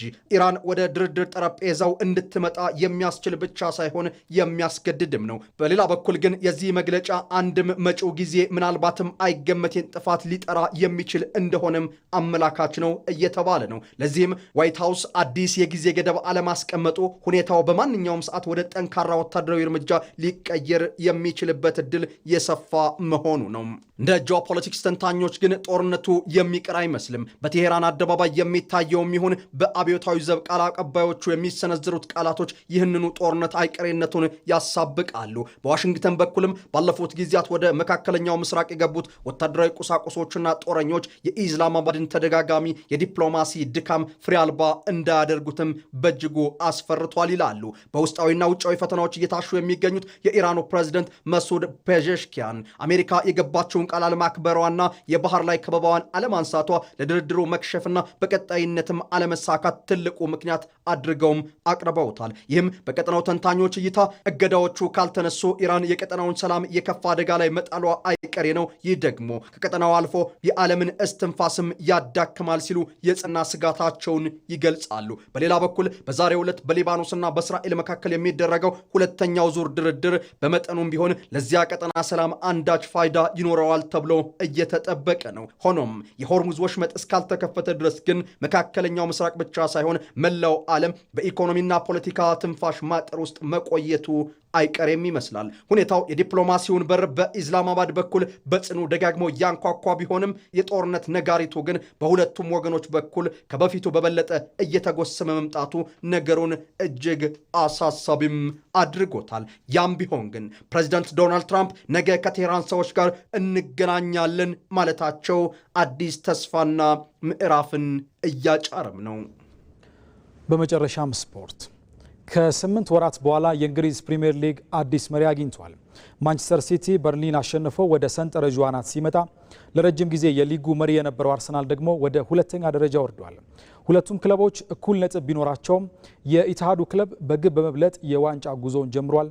አዲስ የሸዋስ የእንግሊዝ ፕሪምየር ሊግ የዋንጫ ፉክክር ትላንት ምሽት ወደ አዲስ ምዕራፍ ተሸጋግሯል። ማንቸስተር ሲቲ በርሊን በጠባብ ውጤት አሸንፎ የሊጉን አናት ሲቆጣጠር ለ205 ቀናት መሪ የነበረው አርሰናል ደግሞ መሪነቱን ለማስረከብ ተገዷል። ትላንት ምሽት በተርፍ ሙር ስታዲየም ማንቸስተር ሲቲ በርሊን 1-0 በሆነ ውጤት ሲያሸንፍ ጨዋታው በተጀመረ በአምስተኛው ደቂቃ ኤርሊንግ ሃላንድ ያስቆጠራት ግብ ሲቲን ከ8 ወራት በኋላ ለመጀመሪያ ጊዜ ወደ ሊጉ አናት መልሰዋለች። ሃላንድ በውድድር ዓመቱ 25ኛ የፕሪሚየር ሊግ ጎሉን ነው ያስቆጠረው። ጨዋታው በሲቲ የበላይነት ቢጠናቀቅም 28 ሙከራዎችን አድርጎ አንድ ግብ ብቻ ማስቆጠሩ የጎል ማግባት ድክመት እንዳለበት በምሽቱ ጨዋታ ተስተውሎበታል። ድሉ ለበርንሌይ የሊጉን ስንብት ሲያረጋግጥ፣ ለፔፕ ጋርዲዮላ ግን የዋንጫ መንገዱን በሰፊው ከፍቶለታል። አሁን ላይ የሊጉ የደረጃ ሰንጠረዥ ከመቼውም ጊዜ በበለጠ እጅግ አጓጊ ሆኗል። ማንቸስተር ሲቲና አርሰናል እኩል ነጥብና እኩል የጎል ልዩነት ቢኖራቸውም የኢታዱ ክለብ በከፍተኛ ግብ አስቆጣሪነቱ መሪነቱን ሊረከብም ችሏል። አሰልጣኝ ፔፕ ጋርዲዮላ ባለፉት አንድ ወራት በቡድኑ ውስጥ አንድነትና የአሸናፊነት ስነ ልቦናን በማምጣት እንዲሁም የተጫዋቾችን በአንድ ዓላማ ጽንቶ በመያዝ በወሳኝ ሰዓት እንዴት ማሸነፍ እንደሚቻል ዳግም አሳይተዋል። ለአርሰናል ደጋፊዎችም ሆነ ተጫዋቾች ያለፉት 30 ቀናት እንደ ቅዠት የሚቆጠሩ ናቸው። ሚኬል አርቴታና ስብስቡ የነበራቸውን የ9 ነጥብ ብልጫ በቦርንማውዝና በማንቸስተር ሲቲ በደረሰባቸው ሽንፈት ምክንያት አጥተውታል። እንደ ቢቢሲ ኢንዲፔንደንትና ስካይ ስፖርት ተንታኞች ሀሳብ አርሰናል ወደ መጨረሻው ምዕራፍ ሲቃረብ በድካምና ጭንቀት በመጫወት በወሳኝ ሰዓት የመዘናጋት ምልክቶች እንደታዩበት ሀሳባቸውን ሰጥተዋል። በሌላ በኩል ግን ሲቲ በርንሌይን በከፍተኛ ግብ አለማሸነፉ አርሰናልን ተጠቃሚ ሊያደርግ ይችላል የሚሉ ሀሳቦች እየተሰጡ ይገኛል። አሁን ላይ የጎል ልዩነት ዋንጫውን ሊወስን ስለሚችል አርሰናል እድል አለው ይላሉ። ያም ሆነ ይህ የቀጣዮቹ 2 እና 3 መርሃ ግብሮች የዋንጫውን ባለቤት ይጠቁማሉ። አርሰናል በተከታዮቹ 2 ቅዳሜዎች ከኒውካስልና ፉላም ጋር በሜዳውና ደጋፊዎቹ ፊት ይጫወታል። በተቃራኒው ማንቸስተር ሲቲ ከኤቨርተንና ከቦርንማውዝ ከሜዳው ውጪ፣ ከብሬንትፎርድ ጋር ደግሞ በሜዳው ወሳኝ መርሃ ግብሮች ይኖሩታል። አርሰናል ሁለቱን የኤሚሬትስ ጨዋታዎች ካሸነፈ ሻምፒዮን የመሆን ህልሙ ዳግም ሊያንሰራራ የሚችል ቢሆንም ሲቲ አንድ ተስተካካይ ጨዋታ ከክሪስታል ፓላስ ጋር ያለው መሆኑ ፈታኝ ያድርገዋል። ማንቸስተር ሲቲ አሁን ባለው ደረጃ መሰረት ሻምፒዮን የመሆን እድል ያለው ቢመስልም የሊጉ ዋንጫ ግን አሁንም በሁለቱ ቡድኖች እጅ ላይ ነው ያለው። አርሰናል የቀሩትን 5 ጨዋታዎች በሙሉ አሸንፎ የሲቲ ነጥብ መጣል ግን አጥብቆ ይመኛል። በሌላ የትላንት ጨዋታ ሊድስ ዩናይትድ ከቦርንማውዝ 2-2 ተለያይተዋል።